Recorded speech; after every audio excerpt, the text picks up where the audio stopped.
This video is proudly sponsored by DigimonCard.io for all your Digimon card, deck building, deck list, card pricing, and discussion needs. Hey everyone, Egman here with another video. And today we've got the top 16 decks for the CoreTCG November 28th Webcam Regional that happened this past weekend. It is the last BT5 tournament that I know of. BT6 is pretty much available to everyone now, which is great. I've been really enjoying the format, but we do have this one BT5 one left, and it's a pretty big one because there's 440 players, and the top 16 that you see here do get their invites to the national event for this year as well. So pretty big stakes. We're going to look through the list. We're also going to have some insights of what my thoughts are for the decks going to BT6, if they have some potential, if they're going to get outclassed or anything. So there's that. Also, if you want this document, you can just go to the description of this video. There should be a link to that as well. So if you just want to click on the decks and look at them yourself and have some more time, go for it. But looking at the archetype breakdown, we do have 8 Lord Nightmons, which half is actually, I'd say, a pretty good number for the deck. We also have 3 security controls, which is a little bit higher than what we normally see. 2 rookie rushes, a green control, an Imperial Dramont, and a black defeat. And it's you'll be surprised to know that an Imperial Dramont got top 16, and Dan Vang got top 16, but Dan Vang was not the Imperial Dramont player who got that top 16. He actually did get first, but it was with a Lord Nightmon variant. So let's actually start and look at that list itself. So here is his list. I've talked about Lord Nightmon so many times. The tech that is in this one is that it has the Mastamon and the Zort Defeat, which I think are both kind of good at. I think Zort Defeat is definitely a good recovery mechanic. And I think the other thing about Zort Defeat is that you feel like you are so behind sometimes if you don't have your tamer, but your opponent does have a tamer. So just that tamer destruction is really, really valuable. And it's really like the only card that exists in BT5. And we're not getting a lot more in BT6 that does have that tamer destruction. So I do like that. It gives you your security a little bit more oomph and just some more potential there as well. So I like the build. Obviously, I really do like Mastamon as well. I think being able to play stuff for free is great. Being able to play Bushy Agumon. The Mad Lad's only running the single Bushy Agumon, which is super low based on other people. He's got how many rookies? He's got 1, 2, 3, 4, 5, 6, 7 different rookies. And the only ones that he's running 4 of are the Starmons and Pulsemon. And one's Lucemon too, but it's a huge variety of those guys. And I'd say pretty standard ratios for the rest of these. I don't know. I think kind of more Mastamon variants are still going to exist in BT6, but honestly, I think Lord Nightmon's going to be outclassed by some of the new kind of more aggressive lists that are coming out, which is saying a lot because Lord Nightmon's been pretty much the almost tier 0 list for this format. It is the tier 0 to a lot of people, and so just having a deck that outclasses this verbatim, it could be pretty scary. It just shows like how much power boost a bunch of these other decks are getting in BT6. So here is the first place list. Hopefully the last Lord Nightmon list I have to talk about for a little bit, but we will see if that is the case. But congrats to Dan for going undefeated in 9 rounds. This was a 9-round event too, and going that 9-0, very, very impressive. Moving on, so Martin Lee has his list here. Actually, I think I missed the... Yeah, I totally did. Let's grab that. So Martin got 3rd, but 2nd was this rookie rush here. This is by LP Morano.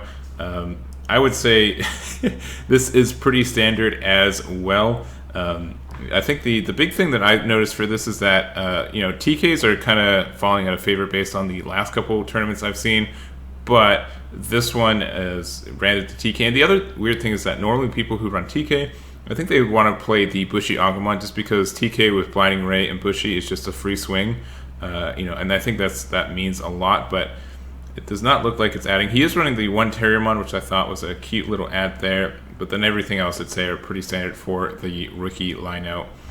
Just obviously a powerful deck. I think people who want to play Rookie Rush will find just as much success playing Gabu Bond next set as well. I think people will still be playing Rookie Rush though, and it's something to watch out for. But I think that Rookie Rush doesn't interact with your boards, and so besides having Spiral Masquerade, so if you're able to build like a really strong stack in your raising area, I think there's some big bombs that are coming out in this next set that can really punish your opponent for just letting you do that and giving the memory for it, and can really go off. So obviously, I don't think Rookie Rush is truly ever gone, but I don't think this variant will be seeing as much play. But I think people will still try it out, especially since it is such a cheap and popular deck, and we'll see if it continues to get some tops from then on out.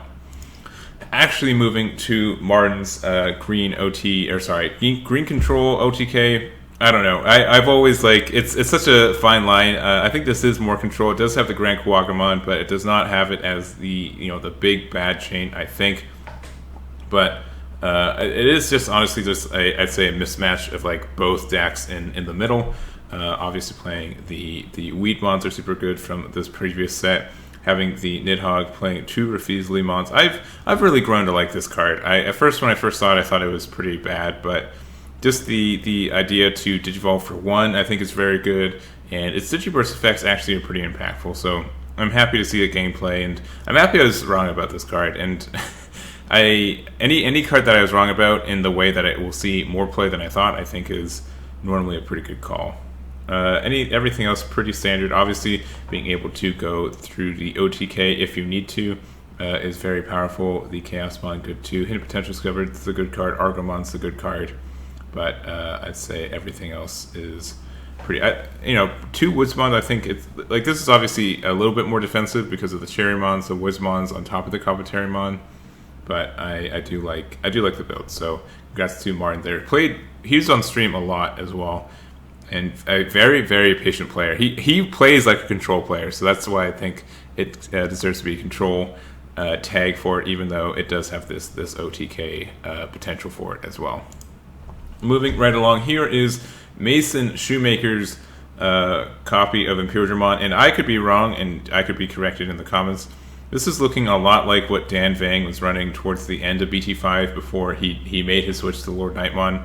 And I think the really good part about this deck is also running the Nidhoggmon, being able to Digivolve this on top of Dino Beamon when your opponent's not expecting it, and get a a board wipe, or punishing your opponent for resting all their things and swinging into your security. I think is a really, really big boon for this list.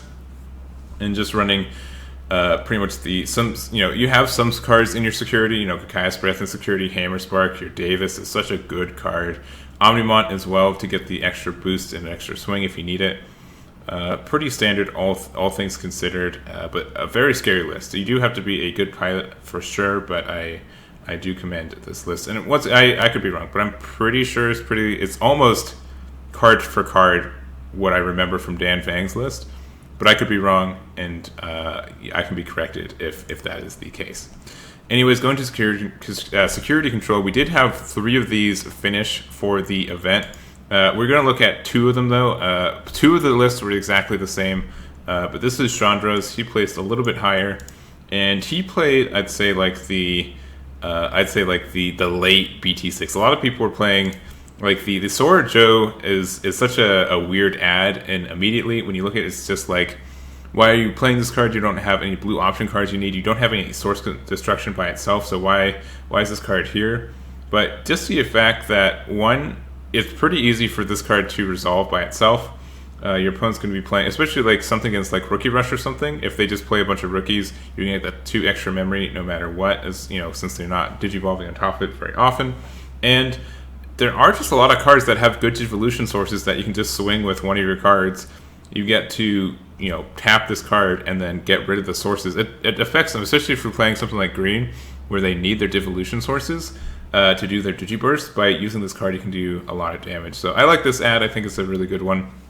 Everything else is pretty standard for these lists. Rookies, I think, are a sometimes. 8 is definitely the high end for printing rookies in these decks for me. Any more it's just really inconsistent. You're going to see a lot of them in your security, but very powerful. Sword Defeat, always good. Going into X Antibody for the memes, and by memes I mean very, very good memes. Massimon, also a favorite card of mine, who on top of the Magna Andromon or the Mistimon.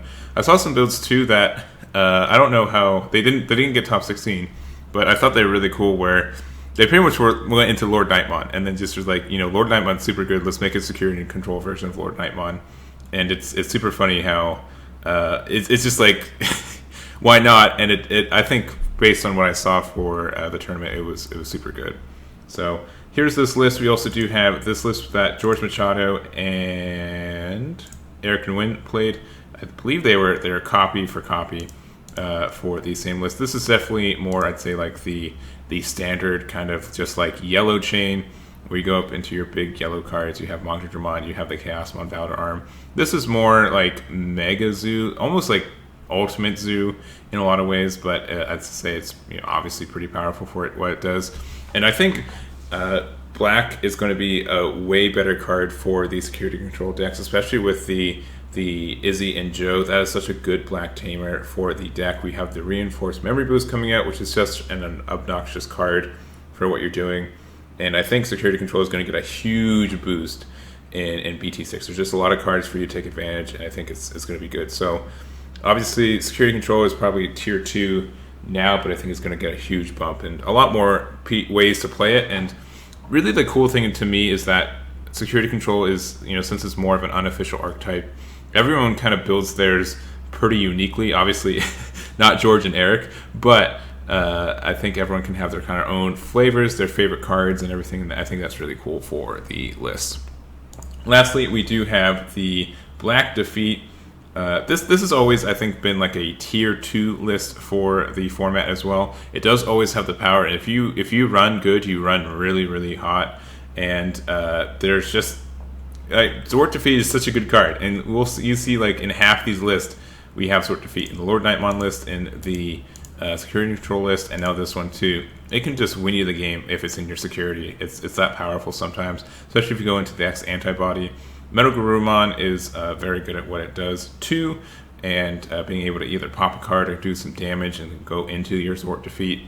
Source Destruction, like just the fact that this card is good both in your security and in your hand is what makes it, I think, go from good to great.